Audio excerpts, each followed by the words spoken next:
Kenapa sih smoothing itu bisa gagal? Hai guys, kembali lagi di channel aku, saya Janet. Sesuai dengan judul thumbnail, aku bakalan kasih tahu ke kalian kenapa smoothing itu bisa gagal. Nah, sebelum masuk videonya, pastiin kalian udah subscribe channel ini, di like, di share ke teman-teman kalian, dan jangan lupa nyalain notifikasi supaya kalian gak ketinggalan setiap aku upload video baru. Nah, kita langsung aja masuk ke videonya. Nah, sebelum itu aku mau kasih tahu ke kalian ciri-ciri smoothing gagal. Nah, ciri-ciri smoothing gagal itu rambutnya itu bercabang, rusak, kering, rambut kehilangan kilaunya, rambut malah mengembang, rambut rentan rapuh, dan rontok berlebih. Nah, kita cari tahu penyebabnya. Yang pertama, smoothing gagal itu dikarenakan salah menganalisa rambut. Jadi kalian kurang explore atau kurang cari tahu ilmunya gitu. Kadang itu orang yang sering banget gak taunya itu ketika rambut kalian udah dipewarnain rambut atau di bleaching, itu kalian kayak ya udah terserah, aku mau milih obat varian smoothing yang lebih kuat gitu. Padahal itu bakalan bikin rambut rusak. Dan juga kalian kurang paham sama si kondisi rambut kalian. Dengan kondisi rambut yang mungkin seperti rapuh, patah-patah ataupun kering dan lain sebagainya, itu harus dipahami banget gitu loh guys. Supaya kalian ketika memilih si obat smoothing itu lebih bisa berhati-hati. Harusnya itu pilih varian yang mana sih gitu loh. Nah, nextnya durasi pengerjaan dan juga obat yang dipakai dan takaran yang digunakan. Jadi ini entah mau kalian dari salon pun atau mau smoothing sendiri pun wajib banget tahu yang namanya cara pemakaian. Harus sesuai dengan si prosedur obatnya gitu loh guys. Jadi jangan asal-asalan kayak ya udah sih aku mau lebih lama supaya rambut aku lebih lurus gitu. Jangan banget, kalau itu nanti salah kaprah dan ngerusak rambut kalian banget. Nah, nextnya yaitu pemilihan pencatokan. Jadi pencatokan itu penting banget buat kalian mau smoothing gitu guys.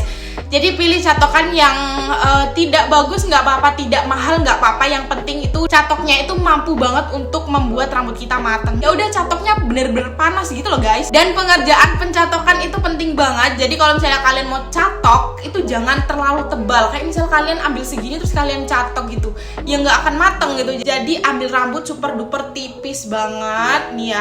Ambil beberapa helai gitu supaya catoknya lebih sempurna. Nah, itu dia penyebabnya. Dan solusinya itu gimana sih kak? Rambutnya udah nggak jadi lurus, tetap ngembang dan rusak gitu ya. Solusiku yang pertama adalah aku menjawab yang tentang rambutnya tidak lurus alias hasilnya malah ngembang gitu ya.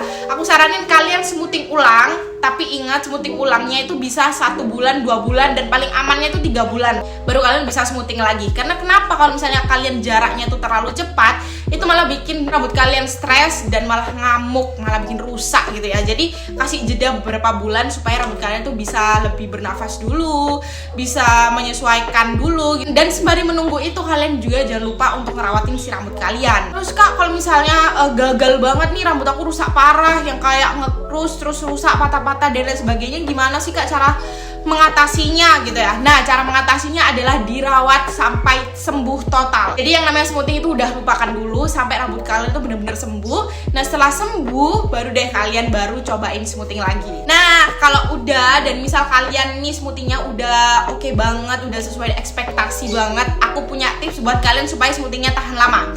Yang pertama adalah hindari terkena air selama kurang lebih 3 hari. Yang kedua, jangan nyikat rambut terlalu seret, karena itu bakalan ngebuat rambut kalian berbekas ikatan rambut. Kalau ngikat rambut di bawah aja dan pakai jedai atau kunciran rambut yang berbahan dasar satin atau scrunchie gitu, kalau bisa dan kalau paling amannya ya udah jangan ikat rambut. Next, tidak menggunakan styling tool seperti kalian memakai jepit atau si lain-lainnya, perintilan-perintilan lain buat rambut itu jangan. Apalagi kalau misalnya kalian lagi styling rambut yang kayak disasa, aduh itu jangan banget malah.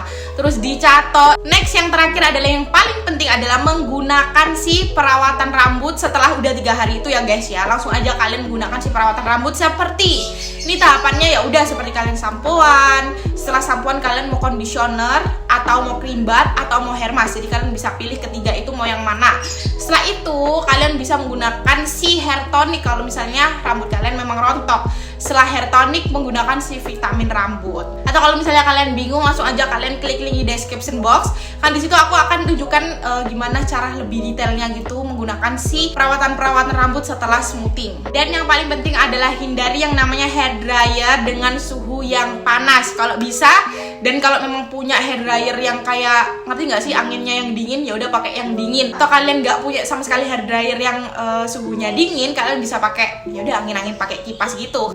Nah, itu dia yang harus diperhatikan. Jadi jangan sampai terlena, guys. Segitu aja dulu video dari aku. Semoga video ini bermanfaat dan menjadi ilmu baru buat kalian. Kalau kalian suka dengan video ini, jangan lupa seperti biasa subscribe, like, comment, share ke teman-teman kalian. Dan kalau kalian mau minta di-reviewin produk apa, komen di kolom komentar atau di DM Instagram aku di Sanja Janit. Sampai jumpa di video selanjutnya. Bye. Thank you for watching. See you next video. Bye.